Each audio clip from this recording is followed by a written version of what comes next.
Որոշ մարդիկ կան, որ Մեղրիից գնում են Երևան,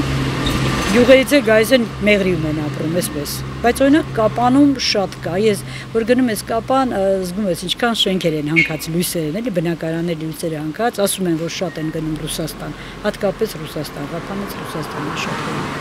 Երբ որ են Ջաբրայիլում կռիվներ էր, ձայնը ստեղ գալիս էր, մենք վախենում էինք։ Մեղրին ճիշտ է սարերով շրջափակված է, բայց եթե ճանապարհը փակեն, մենք չենք կարող դուրս գանք։ Վերև դեպի Կապան գնացող ճանապարհ, այնտեղ էլ իրանք արդեն գրավել են այդ Ջաբրայիլը, Շիկահողի մոտերը,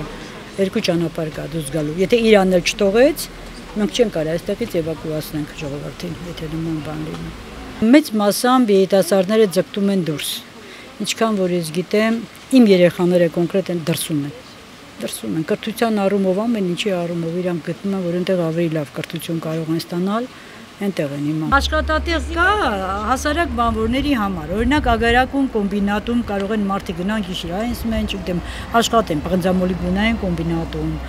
զինված ուժերի բանը կա, այն աշխատել այնտեղ աշխատում, զինված ուժերի մոտ պայմանագրային զինծառայողներ կարող են աշխատել,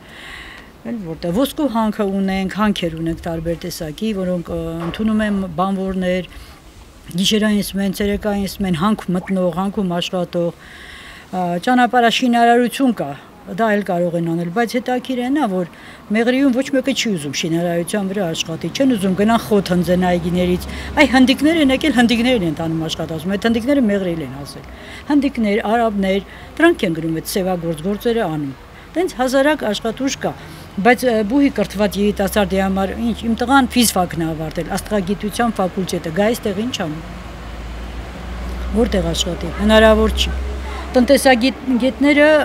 տնտեսություն ունեն, կարգին որ գնան տնտեսագետ աշխատեն, երիտասարդները չունեն բուհավարտածները որևէ տեղ, որ կարողանան աշխատեն, լավագույն դեպքում մանկավարժություն,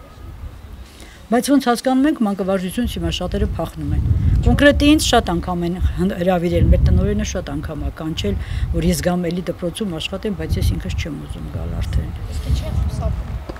Դե դժվարացել է աշխատանքները, հիմիկվա երիտասարդները մի քիչ դժվար է, հա, իրանց հետ աշխատելը,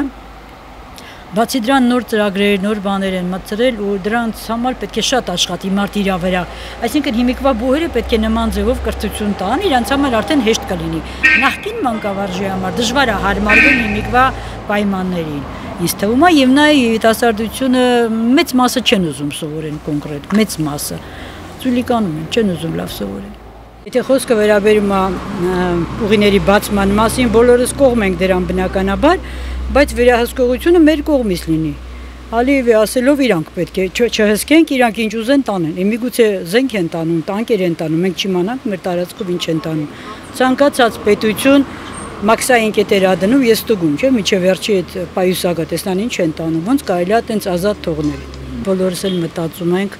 եթե մի գործ ենք ուզում անենք, մտածում ենք արժե անենք, թե չարժե անենք, նույնիսկ։ Բայց մեր սրտի խորքում ոնց որ վստահ լինենք, որ ոչ մեկը չի կարող մեզտեղից քշի հանի, ուժով, չի կարող։ Մենք մինչև վերջ էլ կմնանք այստեղ եւ կպայքարենք մինչև վերջ։ Միջանցքի հարցով բնականաբար, եթե միջանցք լինի, Մեղրի մեջով ես չգիտեմ ինչքան տարածք պետք է վերցվի։ Շատերը մտահոգվում են, եթե լսում եք ժողովրդին, բոլորը ասում են, տեսնես միջև վերջ մնալու ենք այստեղ, բայց ինձ թվում է հնարավոր չի նման բան եւ միջազգային հանրությունը պիտի որ սատարի մեզ հաստատ։ Արցախը կորցնելուց հետո չպիտի մեզ էլ նորից Մեղրին կորցնեն։ Դիվանագիտություն, պետական կամ դրանք բոլորը բարձր մակարդակի վրա պիտի լինեն, մենք դա հենց չենք տեսնում։ Անվտանգության տեսանկյունից, զենքի, մենք իմանանք, որ բավարար քանակությամբ զենք ունենք, որ մենք հանգիստ սրտով այստեղ ապրենք։ Իմանանք, որ Աստված միայր Աստծե Ալիևը հարձակվի Մեղրի վրա, օդը կփակեն,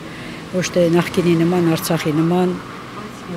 Առաջ պետք է մեր սահմանները ամրապնդենք, հետո նոր դրանց մասին մտածենք։ Արցախում էլ արտասահմանից լիքը կոտեժներ, տներ սարքեցին, իմ ամուսինն էլ էր այնտեղ աշխատում, նոր այգիներ գցեցին, բայց ուր չկա։ Դրա համար եմ ասում, առաջի հերթին անվտանգությունը, զենքը, սահմանների ամրապնդումը, զինվորականներին շահագրգռեն, որ իրեն գնան աշխատեն։ Որպես զինվոր, որպես, չգիտեմ, պայմանագրային աշխատող, թե ոնց ամենայն դեպս ուժեղացնենք բանակը։ Առաջին հերթին դա, եթե մենք ուժեղ լինենք, ոչ մեկը ռիսկ չի անի մեզ վրա ձեռք բարձրացնի անպայման ու գտնենք հարմար եւ լավ դաշնակիցներ։